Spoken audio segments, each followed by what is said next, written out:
पश्चिम बंगाल की राजनीति और नियामत में एक नया ऐतिहासिक अध्याय जुड़ गया है।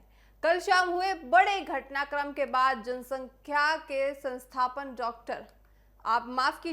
जनसंघ के संस्थापक डॉक्टर श्याम प्रसाद मुखर्जी के विचारों और उनके सपनों को आपको बता दें कि सपना को साकार करते हुए बंगाल अब एक नई दिशा की ओर बढ़ गया है। ये प्रधानमंत्री नरेंद्र मोदी का कहना है।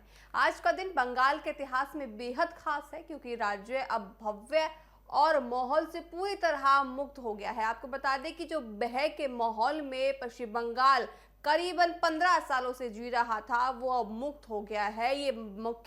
आपको बता दें ये मुख्यमंत्री पर जो आरोप है वो बीजेपी सरकार के प्रमुख आपको बता दें कि प्रधानमंत्री नरेंद्र मोदी ने लगाए हैं। लंबे समय से शांति और प्रगति की राह देख रहे बंगाल के नागरिकों के लिए ये एक ऐसा नई सुबह है जहां विकास की मुख्य धारा से जुड़ने का संकल्प अब साफ होता नजर आ रहा है। डॉक्टर मुखर्जी ने आपको बता दें अखंड भारत की कल्पना की थी उसे साकार करने की दिशा में अब ये तय होता अब सपना नजर आ रहा है। ये प्रधानमंत्री नरेंद्र मोदी का कहना है। पूरी दुनिया की नजरें इस पर टिकी हैं कि विकास का ये नया विजन बंगाल की तस्वीर और तकदीर को आने वाले समय में कितना बदल पाता है, कितना बदलता है, ये आने वाले समय में पश्चिम बंगाल में साफ हो जाएगा। आइए आपको सुनाते हैं कि जो कल संबोधन प्रधानमंत्री ने किया था आखिर उसमें उन्होंने क्या खास कहा है। आज भाजपा के कार्यकर्ता के रूप में मेरे मन में बार बार एक और बात आ रही है और वो बात यह है कि डॉक्टर श्यामा प्रसाद मुखर्जी की आत्मा को आज कितनी शांति मिली होगी।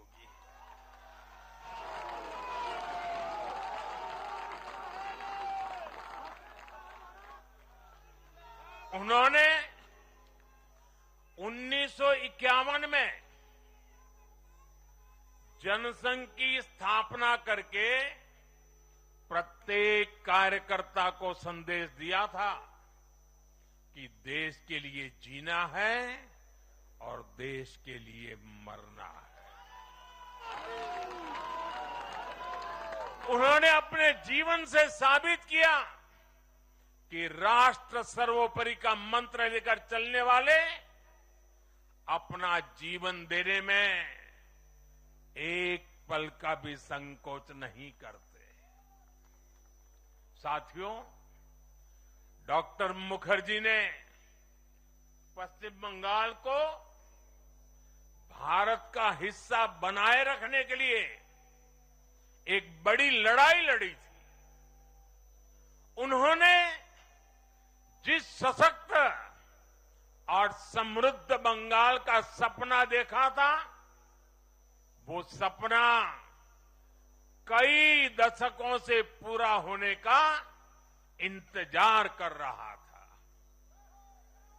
आज 4 मई 2026 को बंगाल की जनता ने हम भाजपा कार्यकर्ताओं को वो अवसर दिया है। साथियों, बंगाल के भाग्य में आज से एक नया अध्याय जुड़ गया है।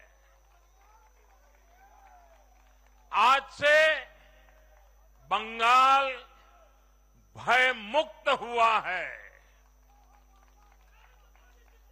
विकास के भरोसे से युक्त हुआ है। বাংলায় পরিবর্তন হয়ে গেছে।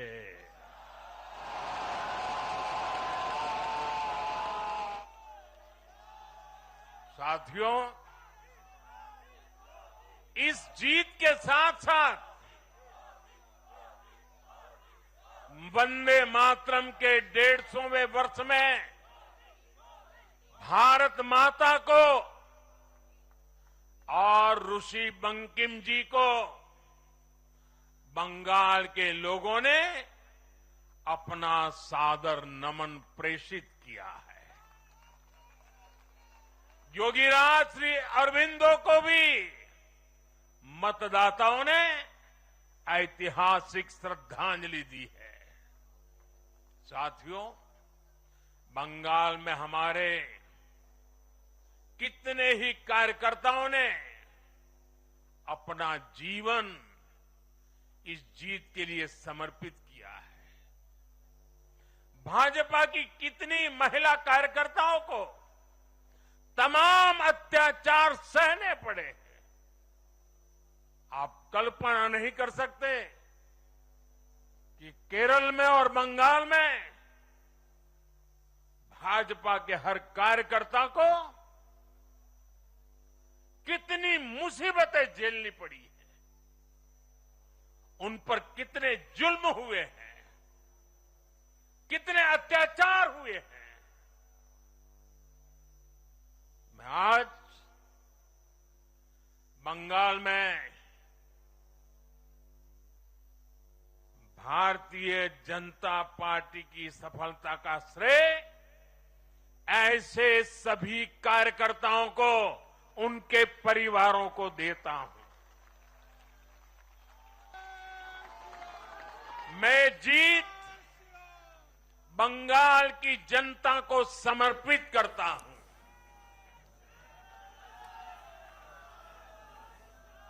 साथियों, अभी 4 मई की यह शाम